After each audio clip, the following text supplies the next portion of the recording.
कल्पना बनाई है वो कोई बड़े भारी दृष्टा रहे होंगे जो ये सोच करके कि ऐसे अवसर पर प्रतीक रूप मनुष्य के अंदर एक नई उमंग, एक नया विचार,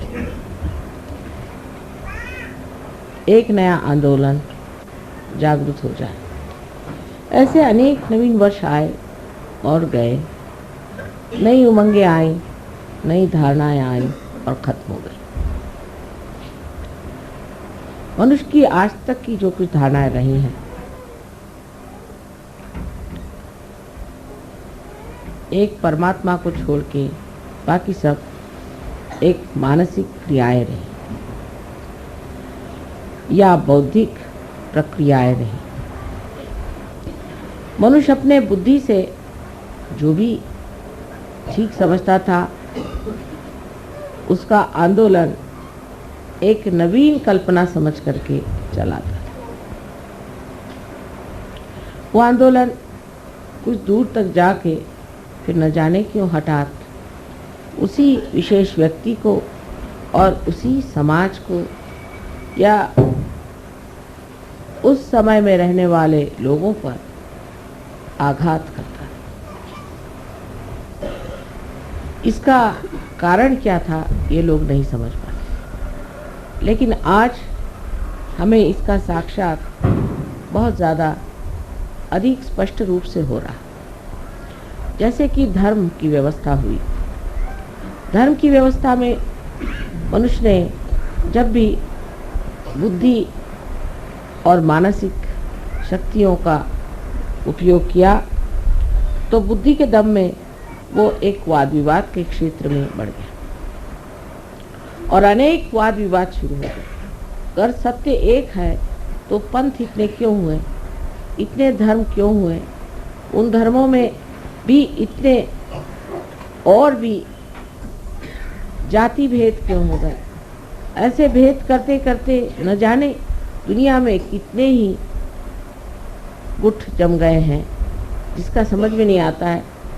किसी से पूछते हैं कि आप साहब कौन धर्म के हैं तो आपको ऐसे धर्म का नाम बताएंगे कि जो आपने कभी सुना भी नहीं। ऐसे धर्म धीरे धीरे मेरे ख्याल से हर एक नवीन वर्ष में ही उत्पन्न होते गए, क्योंकि मनुष्य की बुद्धि हर एक नवीन वर्ष में कोई न कोई नया उमंग लेकर पैदा हो।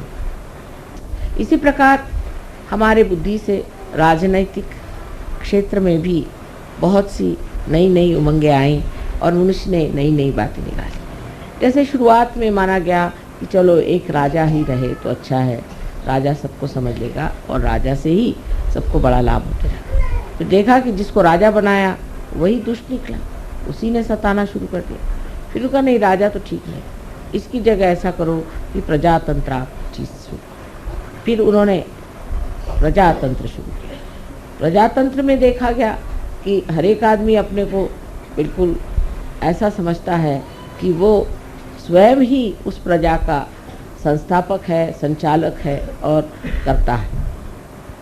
अब आप देख रहे हैं कि अमेरिका में कितना आतंक मचा, किस कदर हिंसाचार वहाँ चढ़ा।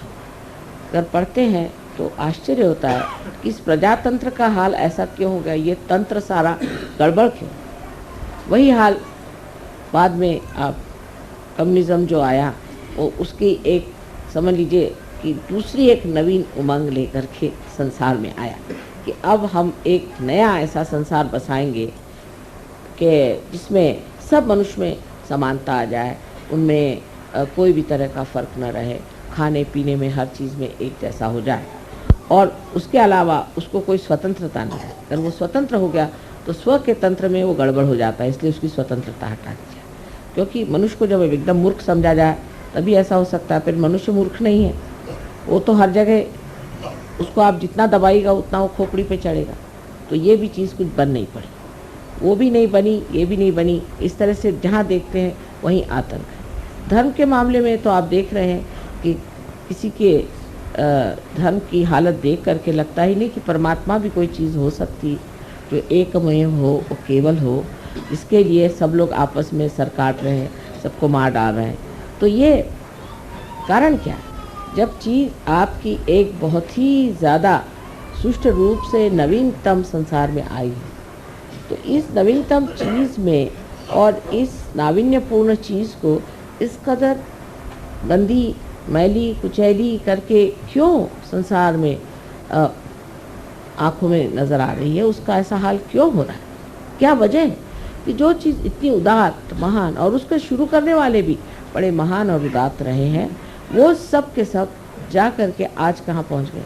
जैसे अमेरिका में मैं सोचती हूँ कि बहुत बड़े इंसान हो गए, उनको हम कहते हैं अब्राहम लिंकन, बहुत बड़े आदमी थे, रियलाइज सोल थे, उन्होंने सीधी चीज़, इतनी बढ़िया चीज़ संसार में ला दी, इतना बड़ा काम कर दिया, लेकिन अब जो है वहाँ देखते हैं तो सोचते हैं जो उन्होंने किया था पता नहीं उसको किस तरह से इन लोगों ने एकदम विद्रूप और कुरूप करके रख दिया। एक ये बात हो गई। दूसरे अगर आप देखिए तो कम्युनिज्म भी जिस लेनिन और मार्क्स ने बनाया था वो भी रियलाइज सोच थे, उन्होंने भी जो सोचा था वो भी हितकारी चीज़ थी, वो हित के जगह अब सबका ही थी। और या धर्म के भी जो संस्थापक हुए सब भी बड़े उदात्त और बहुत महान लोग थे, और उनको भी कोई कह नहीं सकता, उनकी तरफ कोई निर्देश करके नहीं कह सकता कि इन्होंने कोई गलत काम किया हो या इन्होंने कोई गलत धारणा से चीज़ को सोचा, ऐसी बात नहीं। लेकिन आखिर आगे जाकर के वो चीज़ ऐसी क्यों? हीरा जो था वो जा कर के कीचड़ में कैसे मिल गया? हीरा तो जहाँ है हीरा ही रहना चाहिए, लेकिन ये तो हीरा जो आया सो कूच करके, जैसे उसका बिल्कुल ही तोड़ करके, उसको मरोड़ करके और उसको कीचड़ ही बना। और सभी दूर ये चीज़ें देख कर बड़ा आश्चर्य होने लगता है कि इस तरह की जितनी भी उदात्त चीज़ें आई। अब साइंस आया संसार में, लोगों ने कहा अब साइंस आया, अब तो हम लोग के सारे प्रश्न हल हो गए, और उस सब प्रश्न हल होने के बाद में और अब हमें कोई चीज़ की चिंता नहीं करनी चाहिए और सब चीज़ ठीक हो जाएगी। सो तो बात नहीं, हमने एक राक्षस बना के रख दिया है, एटम बॉम्ब, हाइड्रोजन बॉम्ब, ये वो अपने खोपड़ी पे खड़े कर दिए। इधर उससे ही बनी हुई ये प्लास्टिक और ये नायलॉन और ये सब इसके पहाड़ के पहाड़ खड़े कर दिए। ये सब चीज़ें जो सुविधा के लिए बनाई थी इतनी असुविधाजनक हो गई, इनसे दुनिया भर की बीमारियां आ गई, आफतें आ गई। आखिर क्या वजह, क्यों इस तरह से हो गया? ये सब जो चीज़ें ये सब हित प्रणीत थी, हित को लेकर थी, हितकारी बनाई गई थी। उसी से मनुष्य की नवीन उमंगें आई, उसी से उसने सोचा कि मानव के उद्धार के लिए चीज़ बनाई जाए, वही उसके उद्धार की जगह उसको पूर्णतया नष्ट करने की। इसका कारण क्या हो सकता है? कारण यह है कि जैसे श्री कृष्ण ने कहा हुआ है कि मनुष्य की जो धारणा है या मनुष्य का जो विचार है या जो मानव की जो चेतना है वो नीचे की ओर बढ़ती और धीरे धीरे वो धूली में मिल जाती। ये उन्होंने कहा नहीं, ये मैं कह रही, क्योंकि आज वो साक्षात है उसको। श्री कृष्ण ने भी जो धारणाएं रखी वो भी धूली में मिल गई, राम ने जो रखी वो भी धूली में मिल गई। उसके बाद जिन्होंने भी कोई धारणा रखी जो कि बिल्कुल सत्य स्वरूप थी, सत्य का ही अंग प्रत्यंग थी, वो सब धूली में मिल गई। इसका कारण यह है कि जब ये मनुष्य के दिमाग के घड़े में पड़ती है तो उसमें कोई ऐसी विषाणु वस्तु है कि जिससे यह सब चीज़ विष में हो जाती है। ये विषारी वस्तु क्या है जिससे इस तरह का कार्य होता है? वो है इसकी सीमाएं। हर चीज़ की सीमा होती है, इसी तरह बुद्धि की भी सीमा होती है, और इसीलिए इस सीमा में बंद करके वो चीज़ घुट करके और नष्ट हो जाती है। जैसे कि अंगूर का सुंदर स्वाद वाला रस भी अगर एक घड़े में बंद कर दिया जाए तो उसमें उसकी शराब बन के उसका नशा चढ़ जाता है। उसी प्रकार मनुष्य के मस्तिष्क में जो कि सीमित है, लिमिटेड है, उसमें ये अनलिमिटेड चीज़ें डाल देने से एकदम नष्ट हो जाता है। इसका मतलब ये नहीं कि मनुष्य का मस्तिष्क ही कुछ खराब है। इसका मतलब ये है कि ये जो मस्तिष्क है इसकी सीमाएं तोड़नी होगी, इसकी सीमाएं बढ़ानी होगी। मनुष्य की चेतना जो है वो व्यापक करनी चाहिए, इतनी व्यापक होनी चाहिए कि उसके अंदर सत्य समा सके